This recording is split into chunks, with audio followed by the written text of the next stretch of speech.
Good morning student. मैं आज आपको मधुरिमा का चैप्टर नंबर 14 पढ़ाऊंगी। मैं किसी से कम नहीं। देखिए, हमारे शरीर में बहुत सारे अंग हैं और इन अंगों की रचना किसने की है? भगवान जी ने, है ना। तो भगवान जी ने हमें शरीर रूपी दौलत दी है, जिसकी बदौलत हम जीवन में बहुत बड़े से बड़े काम कर सकते हैं। कोई भी गरीब नहीं है। इसी तरीके से इस पाठ में कुछ बताया गया है कि माधो सिंह नाम का एक व्यक्ति था जो कि बहुत आलसी था। उसे गरीबी घेरे रहती थी और वह दूसरों के आगे हाथ फैलाता रहता था। कभी कभी कोई भला आदमी उसकी सहायता कर देता था। ऐसी सहायता से ही वह अपना जीवन का निर्वाह करता था। खाली बैठे बैठे उसमें आत्मविश्वास की कमी हो गई थी और वह यही सोचता रहता था, मेरे पास तो कोई भी साधन नहीं है। एक दिन माधो सिंह कुछ मांगने के लिए पहुंचा तो उस आदमी ने माधो सिंह से पूछा, तुम इस तरह से दूसरों के आगे हाथ क्यों फैलाते हो? क्या तुम कुछ नहीं कर सकते? माधो सिंह ने दीन स्वर में उत्तर दिया, मैं तो बहुत गरीब हूँ, मेरे पास कुछ भी नहीं है। क्या सचमुच तुम्हारे पास कुछ नहीं है? उस व्यक्ति ने आश्चर्य से पूछा। सच कहता हूँ, मेरे पास कुछ भी नहीं है, माधो सिंह ने गिड़गिड़ाते हुए कहा। तुम झूठ बोल रहे हो, तुम्हारे पास सब कुछ है। तुम्हारे पास सारे अंग हैं और हमें भगवान ने बनाया है, हमें हमारे लिए मानव जीवन दिया है, तो हमें कुछ ना कुछ काम करना चाहिए। उस आदमी ने उनकी कोई भी सहायता नहीं की।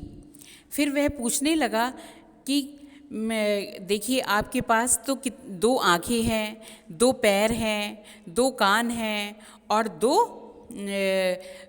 हाथ भी दिए हुए हैं भगवान ने। ये सभी अमीर गरीब सभी के पास है। इन हाथ पैरों से क्या? अच्छा, इनसे क्या मतलब है? ये क्या सब बेकार हैं? तो भाई, अपना यही एक बेकार हाथ मुझे दे दो, मैं तुम्हें 10,000 रुपये दूंगा।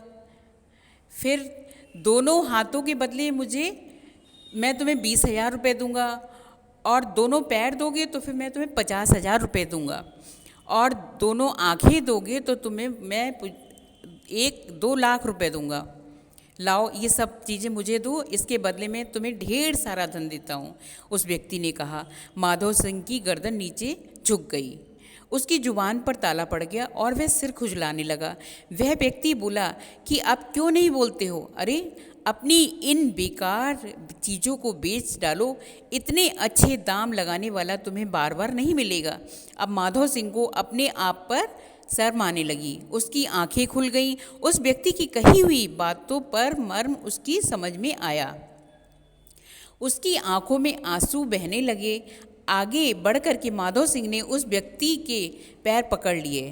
तब वह उस व्यक्ति को समझाता हुआ बोला कि यह शरीर ईश्वर की देन है, सबसे बड़ी देन है।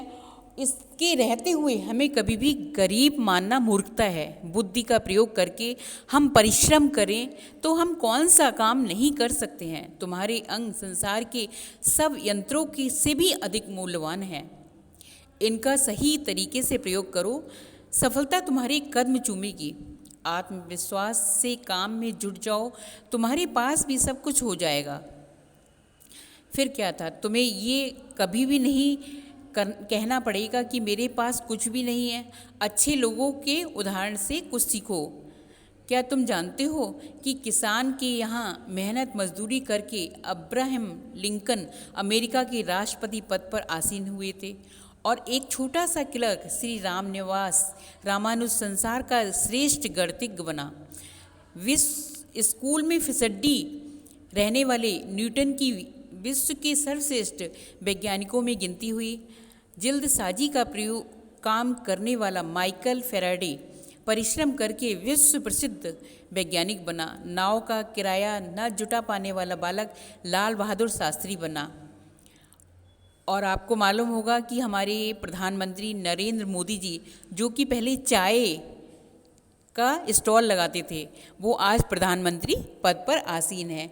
तो व्यक्ति क्या ना चाहे, और अगर चाहे तो वो सब कुछ कर सकता है। मेहनत करके ही तो वो आज प्रधानमंत्री बने। इसी तरीके से माधव सिंह को लगा कि ये सब बातें नहीं हो रही हैं, बल्कि उस पर अमृत वर्षा हो रही है। ये सब सुन करके उसकी दीनता न जाने कहाँ गायब हो गई और मन में आत्मविश्वास से भरा हुआ उत्साह हिलोरे मारने लगा। उसे लगा कि यह किसी ने से कम नहीं, कुछ करने का दृढ़ संकल्प लेकर के वह अपने घर लौट गया। तो बच्चों, इस कहानी से आपको क्या शिक्षा मिली कि मानव शरीर के अंग संसार के सभी यंत्रों से मूल्यवान हैं। आत्मविश्वास के साथ जीवन क्षेत्र में विकास की ओर बढ़ना चाहिए। आज के लिए इतना ही। धन्यवाद।